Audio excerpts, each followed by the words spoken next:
போலாமா? தமிழ்நாட்டில் அதிமுக தலைமையிலான தேசிய ஜனநாயக கூட்டணியில் பாட்டாளி மக்கள் கட்சி 2 வாரங்களுக்கு முன்பு இணைந்தது. இன்று மத்திய அமைச்சர் என்னுடைய இனிய நண்பர் திரு பியூஷ் கோயல் அவர்கள் தேசிய ஜனநாயக கூட்டணியின் பாஜகவின் ஒருங்கிணைப்பாளர் அவரை இன்று சந்தித்து வருகின்ற தேர்தலில்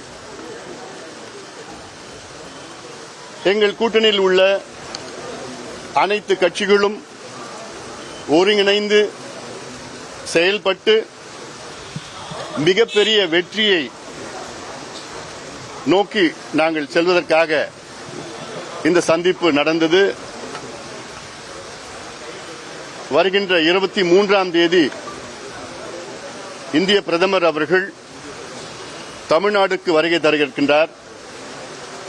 அதற்கு ஏற்பாடுகளை செய்து வருகின்றோம். தமிழ்நாட்டில்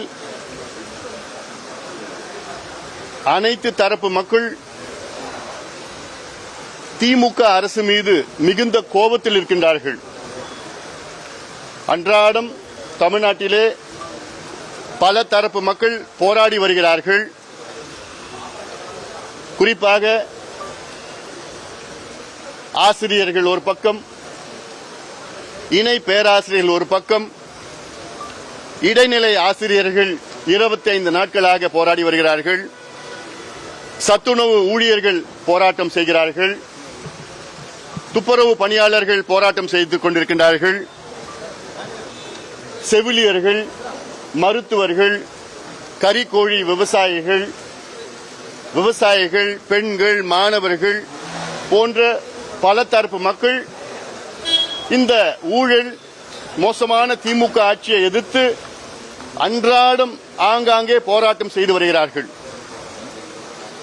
திமுக மீது அனைத்து தரப்பு மக்கள், குறிப்பாக பெண்கள், பெற்றோர்கள், மாணவர்கள், நெசவாளர்கள், விவசாயிகள், அரசு ஊழியர்கள் போன்ற அனைத்து தரப்பு மக்களும் இன்று மிகுந்த கோபத்தில், ஆத்திரத்தில் இருக்கின்றார்கள். தமிழ்நாட்டில் எங்கு பார்த்தாலும் போதை கலாச்சாரம். நேற்று கூட திருவள்ளூர் மாவட்டத்தில் கும்மிடிப்பூண்டி அருகிலே, திருத்தணி அருகில் போதை பொருட்களை பயன்படுத்தி கொடூரமான முறையிலே கொலைகள், அன்றாடம் 3-4 கொலைகள் போதை பழக்கத்தால் நடைபெற்றுக் கொண்டிருக்கிறது. ஆனால் முதலமைச்சர் ஸ்டாலின் அவர்களுக்கு அதற்கு சம்பந்தமே இல்லாமல் ஒரு சூழல் இருக்கிறது.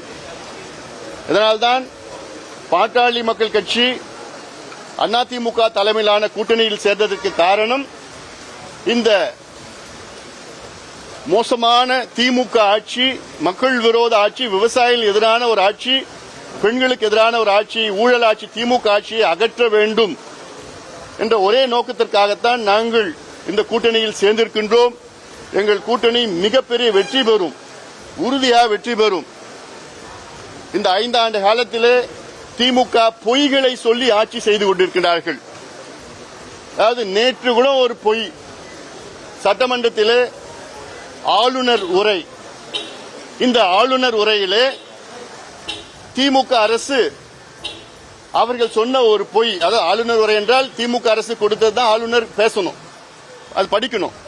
அதுல ஒரு பொய் என்னன்னா, தமிழ்நாட்டில் 12,16,000 கோடி தொழில் முதலீடு வந்துவிட்டது என்ற ஒரு மிகப்பெரிய பொய்யை திமுக சொல்லியிருக்கிறது. இது சம்பந்தமாக கடந்த மாதம் ஒரு ஆவணத்தை நான் வெளியிட்டேன், திமுக பொய்யான முதலீடுகள் என்று.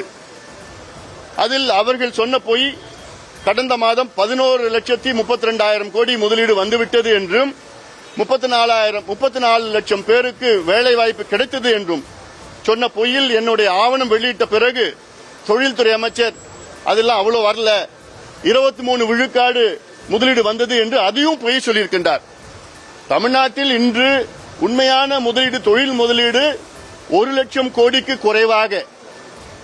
இன்னும் சொல்ல போனால் தமிழ்நாட்டு அமைச்சரவையில் 5 ஆண்டு காலத்திலே 1,66,000 கோடிக்கு தான் அனுமதியை கொடுத்திருக்கிறாங்க. அமைச்சரவையில், கேபினெட்ல மொத்தமா தமிழ்நாட்டில் புரிந்துணர்வு ஒப்பந்தம், மெமராண்டம் ஆஃப் அண்டர்ஸ்டாண்டிங்ல அதுல 9 விழுக்காடு தான் தமிழ்நாட்டில் முதலீடு நடந்திருக்கிறது.